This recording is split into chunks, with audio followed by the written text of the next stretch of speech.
Cloudflare follows up 1.1.1.1 with a free VPN called Warp. Let's pick you a better power supply. Riding with Waymo and a slick way to reboot all your gear coming up on TekThing. A big thank you to our patrons. Without your support via patreon.com/TekThing, we wouldn't be able to bring the show for you each and every week. Please join the crew that makes TekThing possible at patreon.com/TekThing. Thank you. I'm Shannon Morse. And I'm Patty Norton. And this is TekThing, where we have something useful in every single show. Oh my goodness. It takes guts to announce a new service on April Fool's Day. Oh, yeah. And I was thinking about does. this because Cloudflare, I mean, we're a little leery, right? Because T-Mobile sent me a box that's their new private phone booth. You know, it was a box with a clear plastic, and you're supposed to like take a picture of you with the box and be like with your phone because, you know, privacy and quiet. That's funny. But Cloudflare, they're promising us that Warp is not an April Fool's joke and that they're really adding a free VPN service to their 1.1.1.1 app. Did I say 4 times? I think you did. Oh, good. See that? No joke. I couldn't do that in pre-show. So that's the app they have for Android and iOS. We've both run it. You've spent much time with it. Yeah. I mean, should we talk about what 1.1.1.1.1.1.1? I think we should. Well, we kind of already did. We did cover 1.1.1.1, the DNS resolver service, extensively way back on episode 171 of TekThing. It's probably faster than your current DNS server, which is most likely like your ISP, and it's probably more private too, because it's not your ISP. That's about as far as we'll go into like all the gritty DNS details over here on this episode because, well, we've already done it. And we can talk DNS all day long. Yeah, we can. The phone book of the internet is actually, you know what? I'm going to stop because as an attack vector, as a service, as a problem, as a filter, all the things. DNS is amazing. So I will say that I am already on the wait list for Warp, but it's going to take a while before I can test it because there is a wait list and I'm number like 300,000 or something like that, so it's going to be a while. But according to Cloudflare, Warp still won't retain any user data and they will use third-party audits to ensure that that does not happen. I love third-party auditing when companies do that. It's a wonderful thing. Warp also promises to speed up browsing by caching and compressing content automatically, which VPNs do not do. And that is one of the reasons why you will notice that VPNs are technically pretty slow. I mean, compared to like your regular ISP. They have to encrypt every packet, and then they have to send the packets to wherever you picked. So there's a hit for performance on the encryption. There's a hit for performance because instead of going like to your ISP to the internet, they go from you to your ISP to whatever the node is, and then to out to the internet and back. Right. You know, curling slows down in Montreal compared to curling in San Francisco. It's true. So they will have a free and a paid version of Warp available within the 1.1.1.1 app, so you can have a faster connection offering. Now, alongside with all of the fancy announcements about Warp, 1.1.1.1, that application also got an update too. So I wanted to go ahead and look at that because we haven't actually looked at it yet. Yeah. So the 1 times 4, and I love how they did the 1 to the power of 4 in their little logo here. It is available in the App Store and Google Play for free. It's a DNS service by Cloudflare that brings the same fast DNS resolver over to your phone, which is really cool because we've only really talked about that working on PC. So it's nice that you're able to do the same thing on your mobile phone, just like Cloudflare offers on PCs. Well, you can do this now. You just have to actually dig deep into the settings to reset your DNS server. This is true. This is basically click, and I'm using Cloudflare's DNS instead of whatever DNS my carrier Now, when uses. Patrick and I were talking about this before the show, he actually mentioned this website, which is called DNS Perf. Which is amazing, and I was geeking out about this. And this shows you the kind of the query speeds that you can get from all of these different DNS resolvers, and you see Cloudflare's 1.1.1.1 is way up here at the top with 14.4 milliseconds. Extremely fast just on its own. It's a cool testing service, but it's not the same as testing locally on your machine, which is something we talked about back when we talked about Cloudflare last year, because amongst other things, you don't see like your local Comcast DNS cache on there, or your local ISP's cache, which may be ridiculously fast. So fast. Flast. You're thinking about Cloudflare. It's Flast. Cloudflare does say that this is a privacy-first DNS resolver, since if your computer is set to resolve the DNS to 1.1.1.1 instead of your ISP, then you're kind of cutting your ISP out of the picture in a way. The app says that 1.1.1.1 encrypts DNS queries, so ISPs can't sell your DNS data. Right. It claims to be 28% faster than other public DNS resolvers as well. It's kind of cool. It is cool. It's cool. We love it. Using DNS benchmarks locally on our machines in the Bay Area last year showed that your mileage is going to vary a lot. Depends on your local ISP, depends on how your DNS is set up. If you happen to, for some strange reason, have really bad DNS or a DNS server that is located in Switzerland, guess what? This may actually load web pages faster because it won't be like, I'm looking for your web page now, which some DNS servers do. And a lot of the speed increases might not actually be noticeable in everyday use. The security thing, and what's interesting about the app is the idea that you'll have you won't switch between DNS servers when you go from your Wi-Fi in your house to using whatever your carrier uses. Yeah, so it kind of streamlines the process for your mobile device. So for the DNS resolver to actually work, and I have some screen caps right here for you, the app needs to install a VPN profile on your phone. Now, you have a bunch of VPN apps, right? And those will not work with 1.1.1.1 enabled. So keep that in mind. And since Cloudflare is mostly a B2B company, they are paid by websites to bring like security and speed to those websites, along with DDoS protection to the web. So in that sense, they are able to make this resolver pretty much free to you without any kind of advertisements. And that is their promise going forward as well, is that they're not going to have advertisements in the application itself. Now, Cloudflare does say that they will never sell your DNS data or use it to target you with any kind of ads, though even with it turned on, your ISP is still going to be able to see any kind of unencrypted content while you browse, and at the very least, the HTTPS addresses that you connect to. So since 1.1.1.1 also claimed to be faster, I did do some speed tests without it on. I got 106 megabits per second down and 11.6 up. And with it on, I got 129.9 down and 11.8 up. Weird. And I decided to test this against my VPN, even though the DNS resolver is not a VPN, just to see the difference there. And I got 26.3 down with PIA VPN and 10.9 up. So it's obviously faster than both of those options, but it doesn't really affect the upload speeds, which are already capped by my provider, which is Comcast. So kind of nix those options. Just look at the download speeds. Those are the important ones here. It's also obviously faster than a VPN, since this is a DNS resolver. It's not a VPN. It's not doing the same kind of path that a VPN would. When Warp is released, though, and it encrypts all those packets. We're going to test it. Yep, I'm going to see if it's faster. The app is incredibly user-friendly, just like you can see here, and it's not very customizable, though. Bink. Yeah, it's just a button. It's one touch turn on and one touch to turn it off. There is no option to change servers. It just works. Yeah, exactly. There's no option to change servers, which you don't really have to with DNS resolvers, but you can pause it for a specific Wi-Fi location. So if you're physically moving around, you know you want to use the regular Wi-Fi at your home or something, like you trust your ISP, then you can turn it off for that one specific location or for a specific amount of time. You can also change from HTTPS to TLS for the DNS resolving if you want, and you can turn off the logging, but the logging is also encrypted. So this is more just for what you want to save on your device. You do lose some of the benefits of a VPN whenever you turn on this 1.1.1.1 DNS resolver. Like you can't mask your real location with some other place. I mean, you basically lose all of the benefits of a VPN because all of your traffic and all of your HTTP, like everything other than the specific DNS lookup, everything else your ISP is going to know, like and your ISP is going to log. And the websites will know too. Like I can't buy my Japanese jewelry without a VPN. So that's something that I wouldn't be able to do without Warp. I also couldn't watch like maybe my favorite shows on Netflix or something. Well, I know Netflix pretty much blocks like every VPN that we know of, but you know what I'm saying. Like some locations don't allow you to watch different things. So will Warp be faster than other VPN apps? Like that's gonna be the big question for this. I'm gonna say maybe, we really don't know yet. The data caching, the compression, they sound really impressive.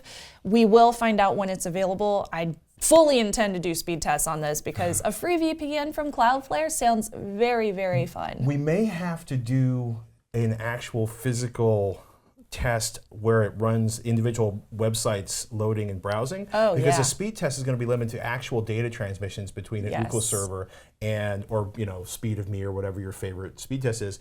But it's not necessarily going to take advantage of the caching or the compression because it's not going to be able to compress information on servers it doesn't have access to. So testing this is going to be a wicked ripping pain in the ass. But I'm going to do it. I'm a nerd. I want to do it. So Cloudflare's app gives you an easy way to change the phone's DNS lookup to Cloudflare. And that's about it. And if you are still using an ISP's connection, which you likely are, then they will still see some of your data, as we previously mentioned. I am looking forward to checking out Warp when it's released alongside this to see if it stands up to their promises. It's going to be a good time. Hopefully we'll be able to test it. We will see. Let me know if you want to see any kind of other kind of applications tested along the DNS resolvers or VPNs too. I like testing those as well, even though sometimes it's very hard to test. Ask at TekThing.com, or you can tweet us at TekThing as well. We got a message from Chris over on Patreon. Hey, Chris. He asked about motherboards and followed up with a question about power supplies as well. So he said, how about PSU brands? I currently have Corsair that emits an electrical buzz when under load. Oh my gosh, that happens to me too. Thanks, Chris. Thanks for bringing this up. So I would like to find something else that doesn't have that noise. Oh, that's a good question. So buzzing power supplies are incredibly common. Yep. They are incredibly annoying, and Very. It's usually due to something called coil whine. And if it's capacitor squeal, which is a different but incredibly irritating sound, your power supply is probably already dead because that's the sound of the magic fluid, the magic smoke. Basically, it means there's a hole in your capacitor and stuff that you don't want to happen is happening. Those are fun. So when you're inside a power supply, these are what the coils look like, right? They're so pretty. They are pretty. These are not the prettiest coils I've seen, but props to Tom's Hardware, by the way, for the picture of the coils inside of a PSU that I'm showing right now. Coils vibrate from the electricity running through them. It's just part of what happens. And as the amount of current changes, the pitch and the volume of the buzzing will change. So if you are running an overclocked GPU on a 4K system and doing all of the work and maxing out all of the electricity, it's going to sound different than if your computer's just sitting there idling with a blank screen. Sounds okay. This is okay so far. And by the way, if you're looking at your motherboard or GPU, they probably look a lot like this. These critters right here are sort of encased coils. 1, 2, 3, 4, 5, 6, 7, 8. Yes, but Man, motherboards are so much prettier nowadays. They are prettier these days. So if you have coil buzz and the power supply is new, if you're on forums, the responses usually fall into one of two camps. Just wait to see if it settles down. Or ZOMG, RMA that now, return, abort buckaroo. And also, one last thing, just make sure the power cord isn't loose in the back of the socket because that can create arcing, which is also a potential fire hazard. Oh yeah, arcing is scary. So if you're handy and the power supply is beyond returning, you can try hot gluing the coils down to stop the vibrations, or basically hot gluing the wires on the coils. This will violate warranties. It will probably endanger not only your families, but the entire species. And frankly, if it's a new power supply unit, don't, because they're just not going to accept it if you return it in that condition.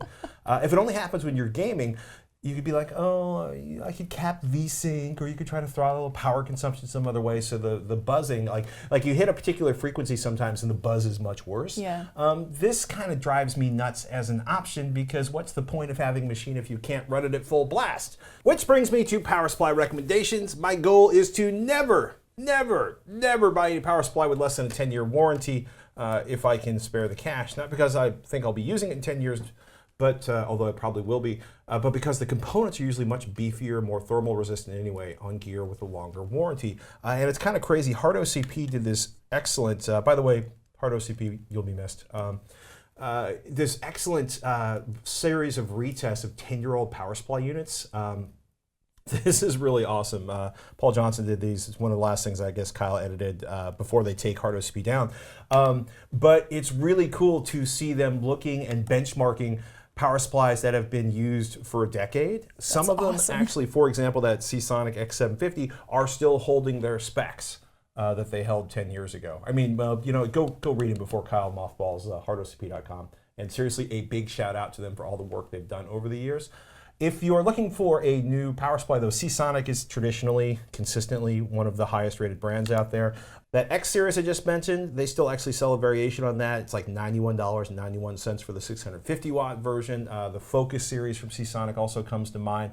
EVGA has a really good set of tests or ratings. People love the EVGA Supernova, the 650 G1. Not cheap, it's like $150, but it is a high grade option for you. 80 plus platinum performance on that, which is like 92% efficient, which is pretty slick. That means there's not going to be much heat inside of your power supply. Corsair's CX series is kind of everywhere. I've used several of these. They do not torture test as well as some other brands. They do not measure, they don't benchmark as well as some other brands, but they are cheap and they're easy to find locally. I've used a couple with success, but there are better options out there if you're willing to spend the money. So we should probably talk about power supply certifications because, you know, a lot of the stuff about them is really subtle. I mean, one, they're good. And two, while platinum power supplies, they get spendy. As you get into higher, efficiency, right? So look at this chart here, and I'll just try to walk through the chart rather than babbling. So you got 80 plus up through 80 plus titanium at the highest level. As you go through these charts, you get more efficient the higher you go. And what's interesting when you see this like 10%, 20%, 50%, 100%, you'll notice that power supplies go from like 92% efficient on this titanium at a 20% load up to 94% efficient at 50% to 90% efficient as 100%. Wow. You don't really want to run your power supply near 100%. Like 80 plus is 80%. As you get into gold, you're up into the 90% range, platinum 92%. Higher efficiency in your power supply means less heat is produced, which is always good for power supply longevity, and also it's less heat inside of your case. And oh yeah, you also waste less electricity. That 10, 20, 50%, I would probably try to get a power supply at this point that was rated, you know, I would want, like, if I'm pulling 300 watts, I would probably be looking at a 550 to 750 watt power supply. Not because you need 750 watts, but by running cooler or more efficient or in the sort of sweet spot of a power supply, I think it's going to be a better choice. You know, so size up a bit. Yeah. Nobody needs a 1,000 watt power supply if you're not running like 3 GPUs. But 750 watts should hold you. It seems like over time we're going to keep seeing power consumption drop, although with GPUs it kind of drops for a while, then it goes up, and then drops for a while. And with some, they consume a lot more than they're rated for. But in any case, you're not wasting electricity because it only draws what you actually use on the motherboard. If you're wondering what my motherboard recommendation was, Chris was looking for a board with a B450 chipset to go with the new Ryzen CPU. In my last few builds, I've used 3 Asus motherboards, a Gigabyte 2 ECS, and I'm about to do a mini ITX build with an ASRock motherboard that's well rated. Oh, cool. Yeah, I'm excited. Yeah. Little tiny machine. I tend to look for motherboards with tons of 4-star and up reviews on Newegg for what that's worth. Not so useful for new chipsets because not that many people have bought them and reviewed them. But if you'll notice, a particular motherboard consistently has ratings around 3 stars. One of my favorite was like, it was 5 or 1, and it was like 50-50, and it turned out that's the thing. Like all the half 1-star of them are reviews. ones. Yeah, all the 1-star reviews, the motherboard died. Yeah. Because I guess they had a series of bad capacitors or something. You know, by the time you get down to 3 stars, the motherboard's probably pretty meh. I would also suggest cruising websites to see if the drivers are up to date and what the help sections look like. Because as you get to cheaper motherboards, you will often find that, like, oh, they did offer a driver. And maybe it's never been updated. Or can you find, you know, the manual for the motherboard? It's amazing how crappy the support is from some vendors. I just want to say it's nice to see vendors that update their drivers and firmware. We appreciate you. We do. If you got a build question, email ask@TekThing.com. We'll do our best to answer your question. We love your questions, your tips, and your suggestions of products and ideas to check out. You can tweet at TekThing, at Snubs, or at Patrick Orton, or hey, just email ask@TekThing.com. And a big shout out to our patrons, patreon.com/TekThing. You make the show possible. Join the crew that makes TekThing happen at patreon.com/TekThing. I got to do something fun this weekend. You got flown out to Phoenix. I did. To play golf and practice retirement. Yeehaw! With a cowboy hat and boots and everything. Not how most retirees look in Phoenix. Well, at least where I've been. Yeah, I can see that.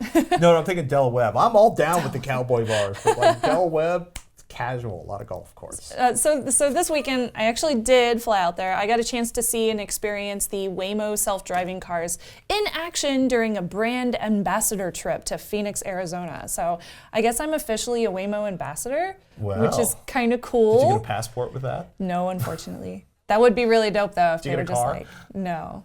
I'm still waiting on that one. You got a free trip to Phoenix to ride in the taxi. Yeah, I got to hang out at a pool, so that was fun.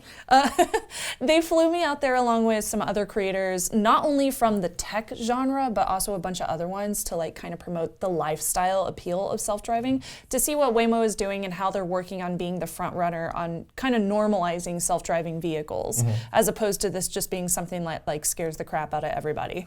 So ever since I started hearing about self-driving vehicles, I've wanted them to be the thing that is accepted by everybody, because I feel like, and this is just my opinion, even though there is scientific data, they are safer. They can see much more than we can with our own two little eyeballs, and they've got technology on all sides. Like they got sensor, they got radar, the Waymo ones have LiDAR as well, and they have AI built in too. So they're able to sense speed of different things, whether it's a kid running around or a ball being thrown across the road or like a squirrel or other cars, and they can sense the direction based on what it's facing and what its trajectory is. So the theory is that the ball comes out, Yeah. the LiDAR detects the balls, and it's like, okay, it's not a squirrel, it's not a cat, it's a ball, yeah. there's probably a kid. I am going And to they can initiate detect what an type of emergency thing it brake, is. like a BMW driver in defensive driving mode.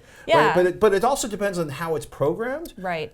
And the learning process. And the learning process, yeah. And hopefully they can calculate other components on the road going on as well during that same time. So they try to figure out all these different scenarios on, you know, test tracks, as well as actually taking them out into Phoenix in that area to see what actually happens with this device, because it is supposed to be machine learning. Well, their big thing is that they actually have well, it's not really, she'll explain, but they have an actual, like an Uber competitor, a Lyft competitor running around Phoenix. Now, almost everybody's doing field testing. Like Cruise has cars all over San Francisco. Like you drive around San Francisco at night, because I'm doing my midnight donut run, I will see at least 3 Cruise vehicles at any given point, because they're educating their computers. They are. Their AI. So I do have some examples for you, and I have some B-roll footage of this happening while I was in the car. So for example, there was a family that was parallel parked on the side of the road, and they were opening their car doors. When you open your car door and you're parallel parked next to a road, you're opening your car door like towards the road. So it was close to the Waymo car that I was in, so it slowed down, and it was super cautious when driving by them. So it didn't stop, because that would be just way too overly cautious and probably dangerous, because we were on a road.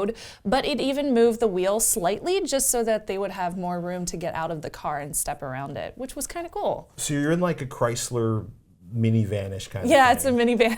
Was there a person behind the wheel? Were they sitting with their hands on the wheel? Were they sitting there like this? I mean, what was the situation? He was sitting with his hands on his legs the whole time, so that he was ready in case he needed to grab the wheel for anything. Leap into action. But he never touched the wheel. Cool. Like there were a few times when he turned his hand over as if he was going to, but he never touched the wheel. Like he let the car just do its own thing the entire time. There was another case when it was turning left onto oncoming traffic, so it knew to wait till there was an opening and then calculate how much time it would take to cross. One would hope. And this was actually pretty cool, because there was a large truck that was creating a blind spot in front of us, so you couldn't see the oncoming traffic. But since the Waymo has sensors in it, and you can see the sensors built into these little TVs that are inside the car, it can basically see through the truck, and it knew that it couldn't go yet, even though we had a green light. So it waited there until a car behind the truck passed the truck, and then it was like, okay, now I can turn left. So once the car behind the truck drove past, we were able to turn left, and then the truck was able to do its own thing.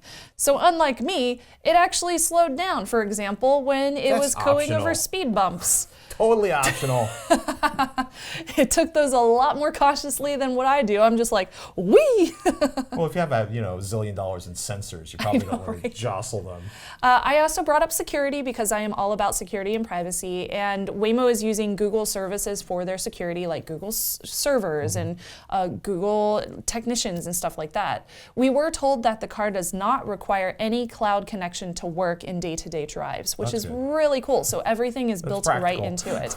But it does have the ability to connect to the operations folks for servicing. Now, I am not sure if that is just with the cars that they're currently testing, or if that is going to be something that they build into cars, like if they put these out onto the market, if they could still call out to a service center to be serviced. I mean, I think that's going to depend on the car manufacturer, but I'm just glad it doesn't require a connection, because I can drive 20 minutes from where we're standing right now and have a 0 cell connection. It would suck to be driving on like Highway 1 and have the car be like, I've lost contact. I'm just going to stop on the road. road. Your mobile provider. Yeah, I will pull over now.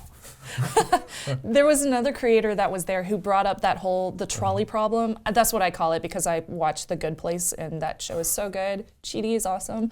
But what does the car do if there is somebody on the road, like somebody in trouble, and then there's a group of kids on the sidewalk? Like, which way does it choose to go? So they told us that the car would be able... Does it hit the wreck, or does it hit the children? Yes, does it hit the wreck or the children? Yes, it's a like, what is it, a psychology question? Yeah, it is. It's an ethics question. So they told us that the car would be able to see that far in advance, long before a human could, so it would have time to slow down before it even got to the accident. So while we might take a moment and just be like, what's going on? It would see that long before we did and recognize that there's an accident, and it would be able to see that there's people on the side of the road and choose to stop before it got super close to it.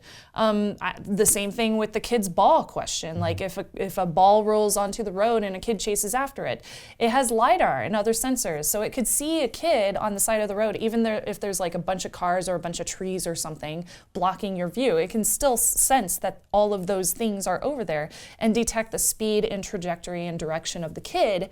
So it would be able to determine if the kid is going to run into the road or if the kid is slowing down and planning to stop before they get to the road. It's probably going to be slowing down either way. It probably will, yeah. Like if that was a scenario, it would probably just slow down either way, because you don't know what a kid is going to do. This is a layer 4 car, and if you've never looked at one of these kind of graphs, I found one which was made by Business Insider. This is kind of a graph of the levels of autonomous cars. So Waymo is at level number 4, and this basically means that it is officially driverless in almost all road conditions, and it can make its own determinations, but a steering wheel, pedals, the seat are all still present. To give you an example of how this is different, I have a level 1 Ford Focus. Now my Ford Focus, it can park itself, but I am in charge of the gas and the brake while it is in charge of the wheel. So it still requires a little bit of, human use cases in that scenario. So kind of cool. I love checking out all the different layers of autonomous vehicles. It's very fascinating to me.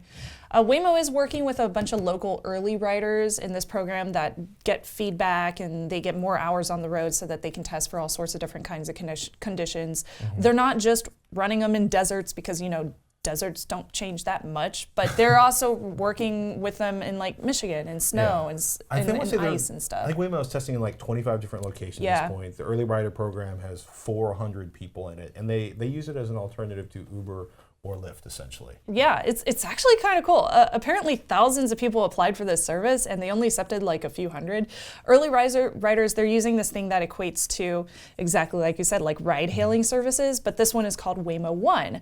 And it basically brings you a self-driving vehicle, and you can take it places around town. And there is a trained driver that supervises the vehicles while they're out and about, since I would equate it to teaching a teenager how to drive, but in this case, this Waymo teenager is also very cautious, and they drive the speed limit unlike me, and they also have X-ray vision as well.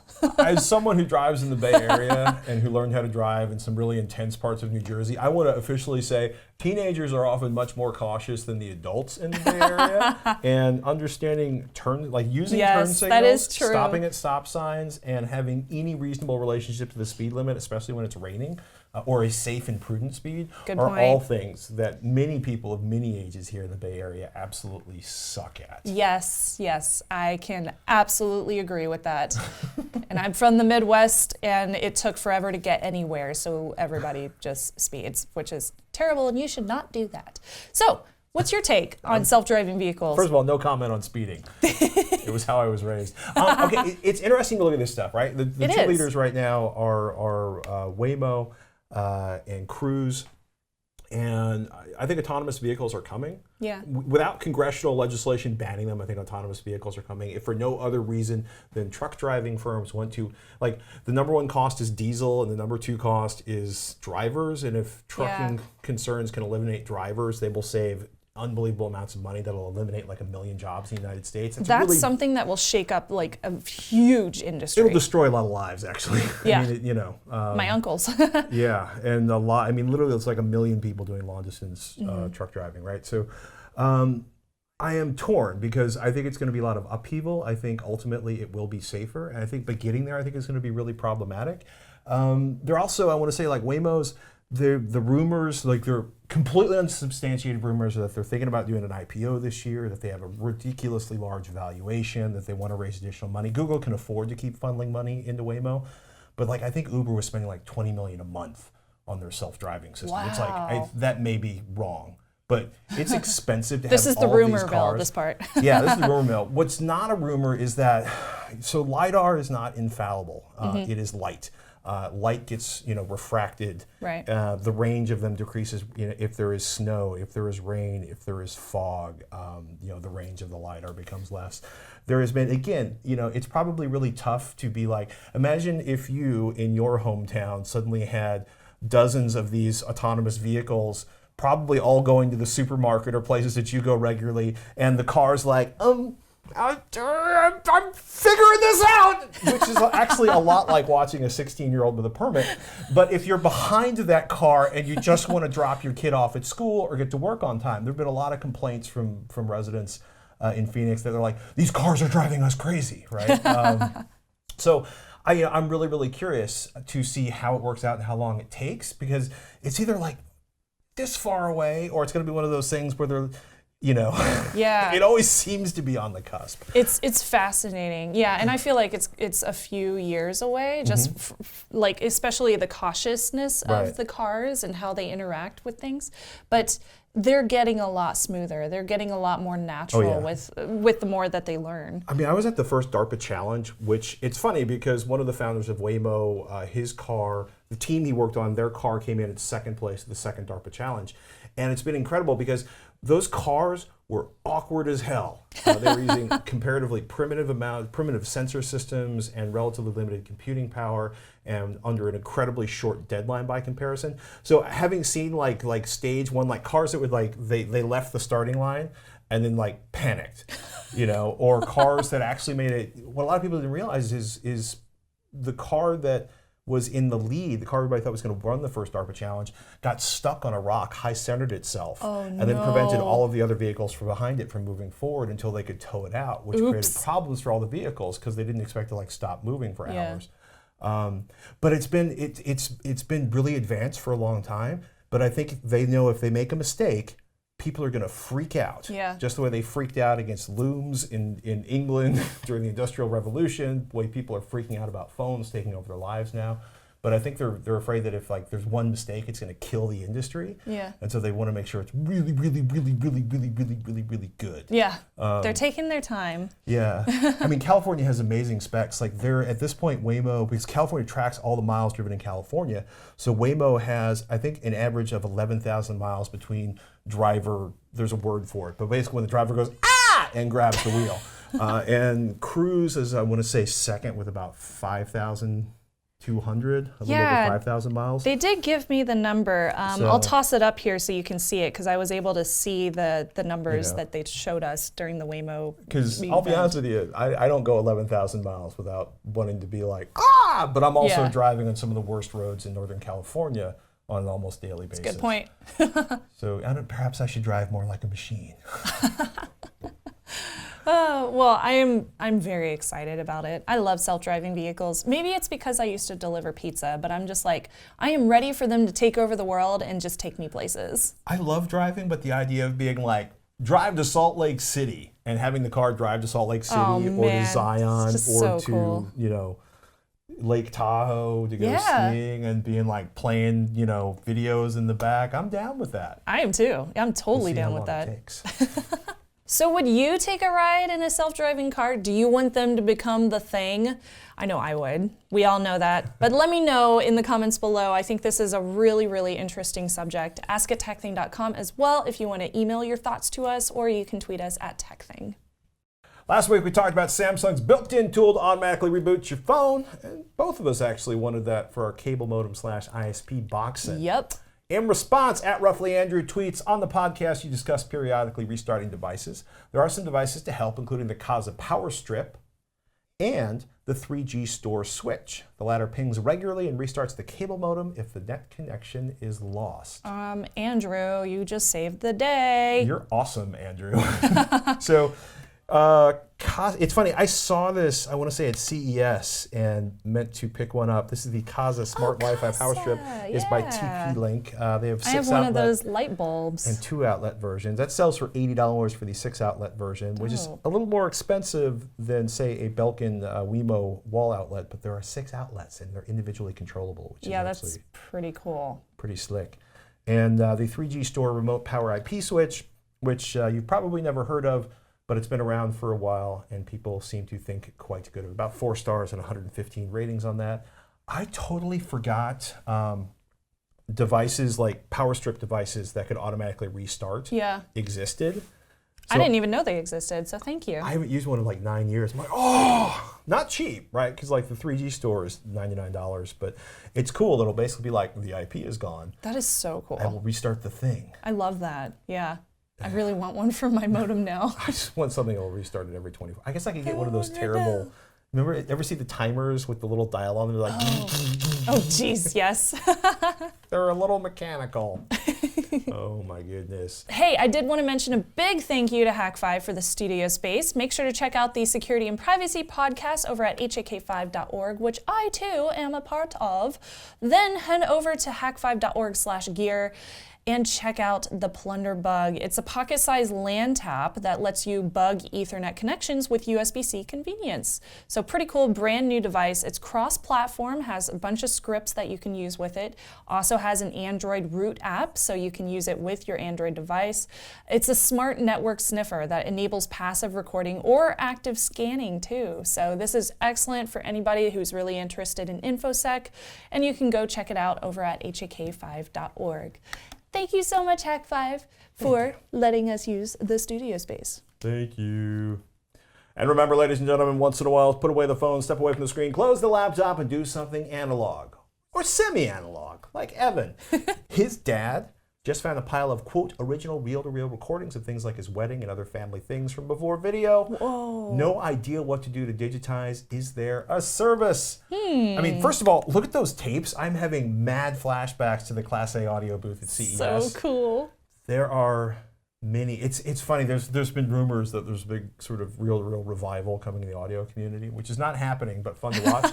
Underneath those tapes, if you take a close look, that actually looks like it was the top. That actually is a reel-to-reel, Sony reel-to-reel deck. Wow. So you could try recording the output from that Sony tape recorder into your sound card or an analog to digital converter.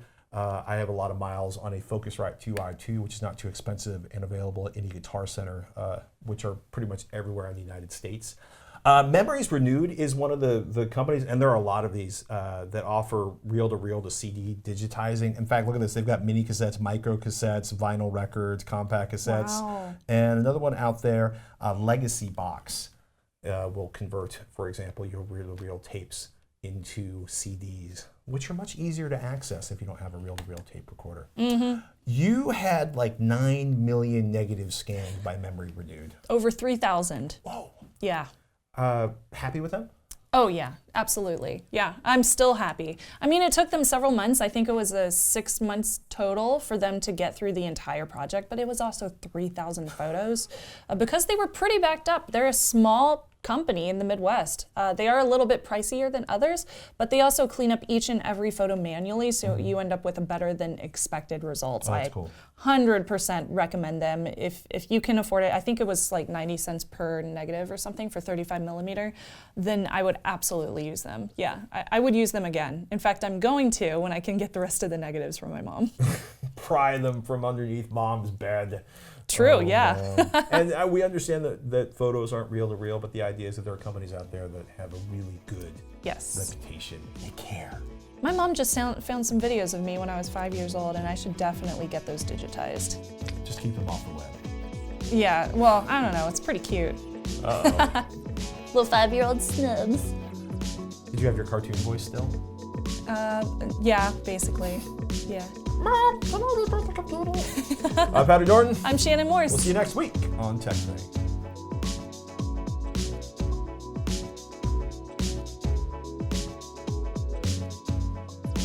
Yeah, my mom sent the video because she was just like, look at you talking about Mount Fuji. And it's me sitting like drawing a picture of the mountain and going, this is Mount Fujiyama. Mount Fujiyama is in Japan. And then I look at my mom and I'm like, Mom, why is the red light on? So cute. I was just like, oh my gosh, I love it so much. It's adorable. Oh, was your hair purple? No, it was Shirley Temple curly brown. Really? Yeah. Was it fully poofed or semi-poofed? It was pretty poofed.